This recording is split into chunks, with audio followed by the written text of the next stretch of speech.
Ministro do Trabalho, Onyx Lorenzoni, ele janta petistas essa semana na Câmara dos Deputados em Comissão Pública do Trabalho. Quem passou vergonha foi a petista Érica Cocai e o deputado Vicentinho, que é o Vicente Paulo da Silva do PT. Antes de mostrar o vídeo, eu vou mostrar quem são esses dois petistas que bateram de frente com o ministro e passaram vergonha. Então vamos lá, Vicente Paulo da Silva. Por incrível que pareça, ele tem já em 4 mandatos, ele não aprovou nada na Câmara dos Deputados. Está há 20 anos usando o nosso dinheiro, mamando na teta pública e não faz nada. Não aprova nenhum projeto. Então, esses são os deputados petistas. Atividades sindicais representativas de classe, associativas e conselhos. Ele era sócio benemérito do Sindicato dos Metalúrgicos do ABC, Sindicato dos Trabalhadores da Indústria, membro do Conselho Consultivo de Cooperativa de Consumo dos Trabalhadores da Mercedes-Benz, membro da Comissão de Mobilização na História Greve 80, quer dizer, vice-presidente dos sindicatos metalúrgicos. Ele é um sindicalista, ele é sócio benemérito, sempre mamou no dinheiro público e dinheiro dos sindicatos. Delação do Odebrecht. Deputado Vicentinho é suspeito de receber doação não contabilizada para a campanha. O deputado é citado em inquérito autorizado pelo STF. Não sou corrupto, rebateu o parlamentar. Está aqui, ó. É a mesma história, eles dizem que não são corruptos, mas nós sabemos que são corruptos. O deputado federal Vicente Paulo da Silva Vicentinho é suspeito de ter recebido doação no valor de R$30 mil não contabilizado para a campanha de 2010. Esse aqui é o Vicente Paulo da Silva, o Vicentinho com Lula. Agora veja com quem mais o Vicentinho sempre andou. Fidel Castro, está aqui, ó, o Vicentinho, é esse aqui. Esse é o ditador de Cuba, Fidel Castro. Essa aqui é a deputada Érica Cocai, do PT. Mas vamos subir um pouquinho. Petista suspeita de corrupção quer tirar Bolsonaro do poder. Parlamentar é ré em investigação sobre desvio de salário. A petista que ainda gritou fora Bolsonaro, em março deste ano, tornou-se ré em uma investigação por desviar o salário de uma assessora entre os anos de 2006 e 2007. Esse é o tipo de gente que o PT, infelizmente, elege.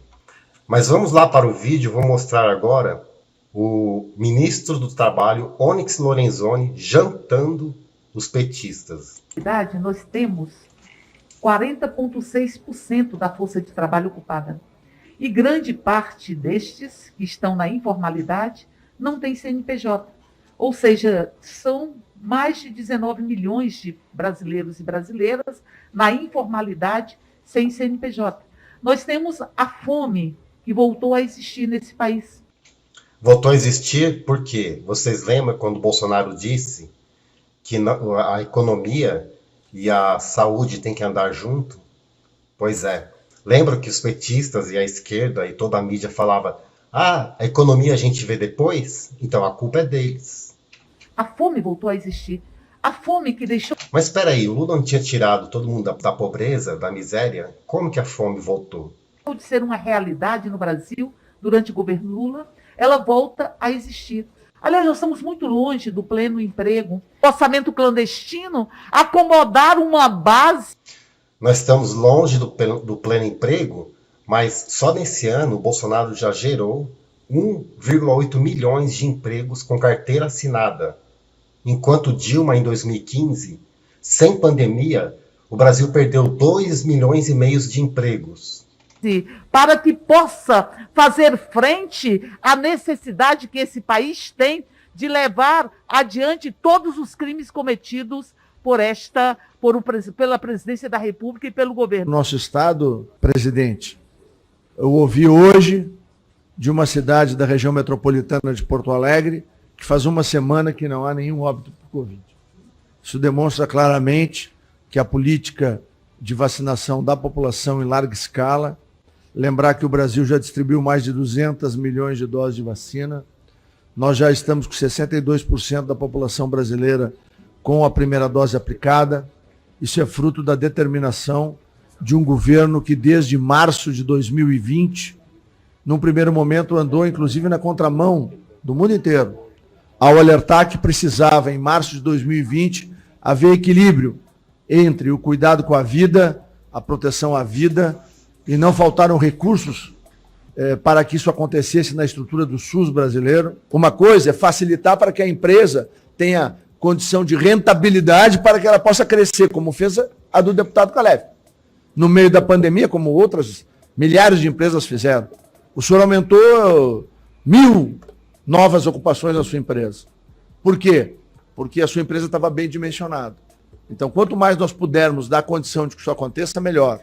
Nós precisamos, sim, gerar 2,5 milhões de carteira assinada, nós precisamos, sim, gerar, quem sabe, 2, 3, 4 milhões de oportunidades para que jovens e pessoas de mais idade possam se capacitar.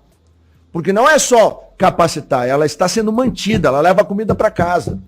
Ela ajuda a melhorar a alimentação da sua família, ela compra remédio, mas ao lado disso ela está sendo capacitada. Por isso que eu sou tão entusiasta de programas para abrir essa porta e ajudar nessa rampa de ascensão.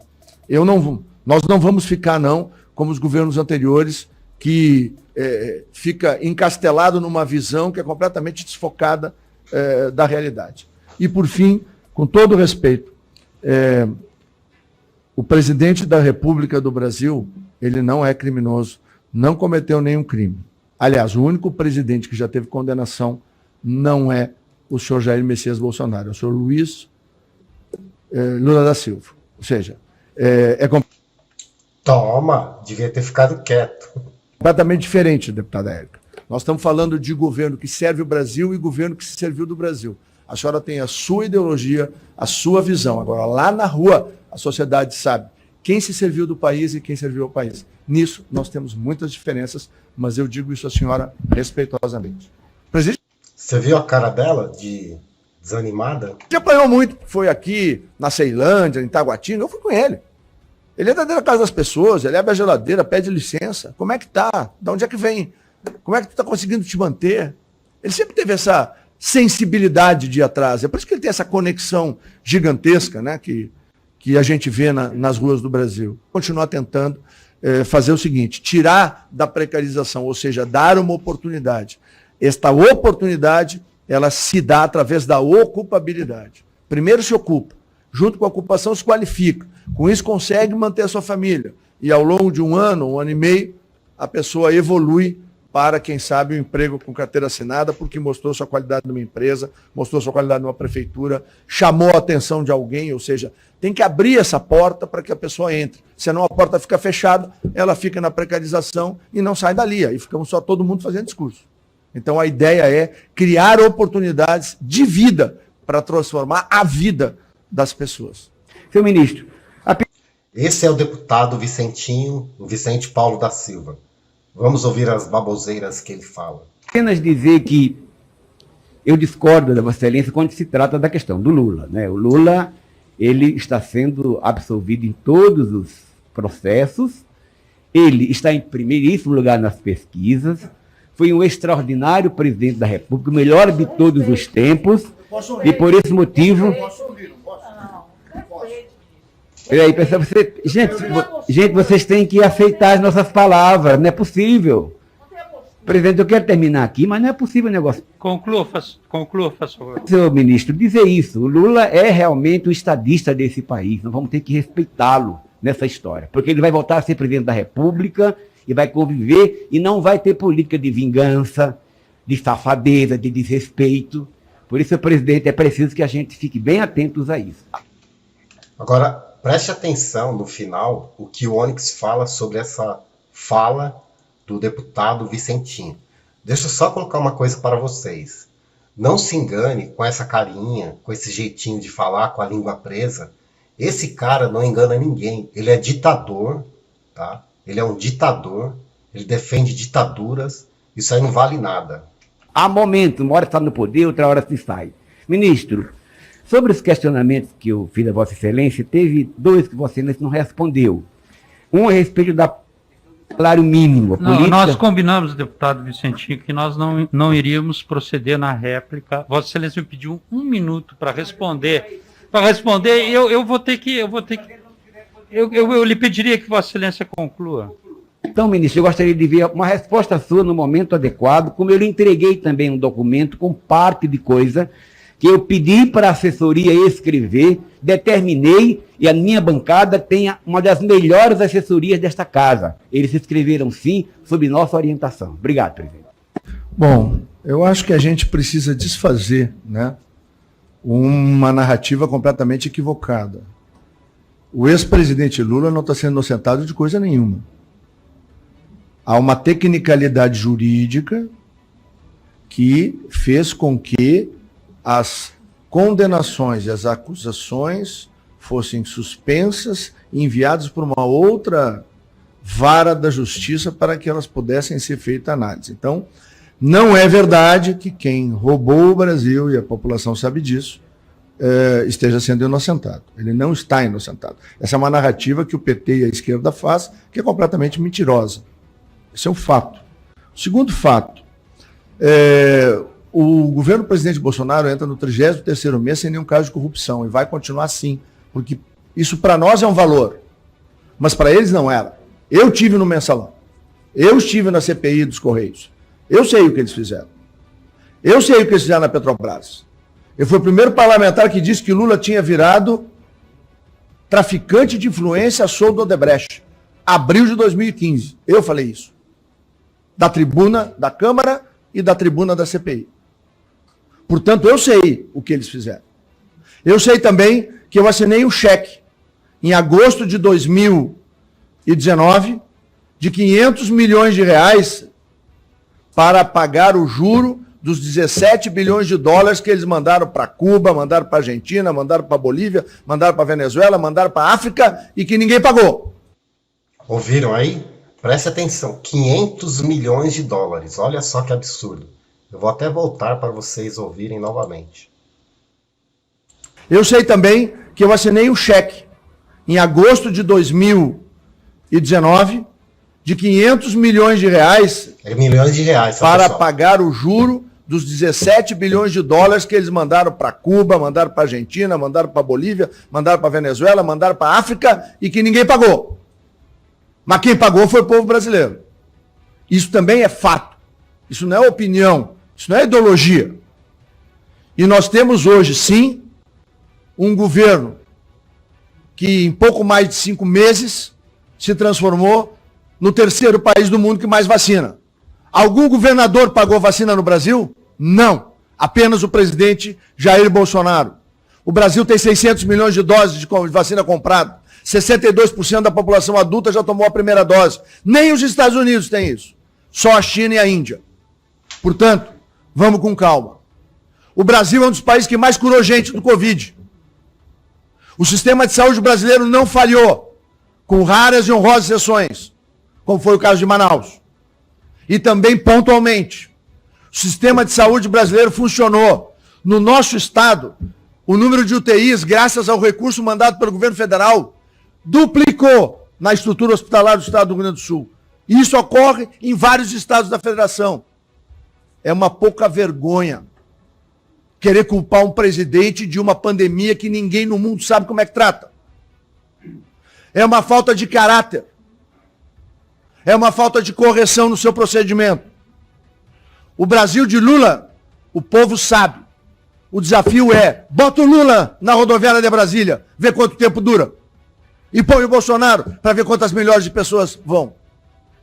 Independente da questão política, nós tivemos o Brasil desgraçado na mão do PT e da esquerda por 14 anos.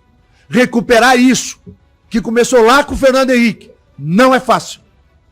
Nós diariamente lutamos para transformar o Brasil. E tanto é verdade que a população reconhece que aonde a gente vai nesse país, a gente vê as famílias de verde e amarelo. Quando chegaram ao poder no nosso estado, Olívio Dutra, 1999, toma posse no Palácio Piratini e a bandeira colocada na frente do palácio pela ex-presidente Dilma Rousseff não é a bandeira brasileira, é a bandeira de Cuba. E eu desafio, porque eu tenho essa foto, que me mostre uma bandeira do Brasil no dia que eles chegaram no governo do meu estado. Não tinha deputado. Não encontra a bandeira do Brasil na mão de ninguém.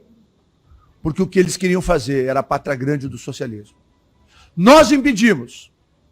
Nós mudamos a história. E o Brasil hoje tem um presidente que serve o seu país, que teme a Deus, que protege o direito de propriedade, que protege as liberdades individuais e que protege as famílias brasileiras. E é por isso que sinto muito, Vicentinho. Não vai ter para vocês o ano que vem. Agora eu vou mostrar para vocês que Lula não foi inocentado. Lula continua ladrão do mesmo jeito que ele foi condenado e preso. Primeiro, quem livrou Lula foi o Edson Fachin e o Lewandowski. Quem que foi Lewandowski? Foi amigo da Marisa Letícia, a ex-falecida do Lula. Ele foi colocado no STF a pedido da dona Marisa. Quem livrou a cara do Lula agora, essa semana, foi o Lewandowski. Aí apareceu uma carta do Léo Pinheiro, da OAS, o dono da OAS, que fez a reforma no triplex e no sítio, dizendo um monte de baboseira, que não sei o que, blá blá blá blá blá blá blá blá. Quer dizer, o que ele falou na delação não vale, o que vale é essa carta. Mas tudo bem, suponhamos que o Léo Pinheiro tenha se arrependido lá do que ele disse, não sei qual que é o interesse dele. Mas vamos lá. Quem foram os delatores de Lula? Então, essas pessoas que eu vou mostrar para vocês, por quê? Só o Léo Pinheiro, da OAS, que escreveu uma cartinha para o Lula, dizendo que o Lula era inocente, blá blá blá. Conversinha fiada. 44 delatores contra Lula e Dilma Rousseff. A denúncia da PGR contra Lula e Dilma Rousseff lista 45 testemunhas. São 44 delatores. Veja a lista completa reproduzida por O Globo.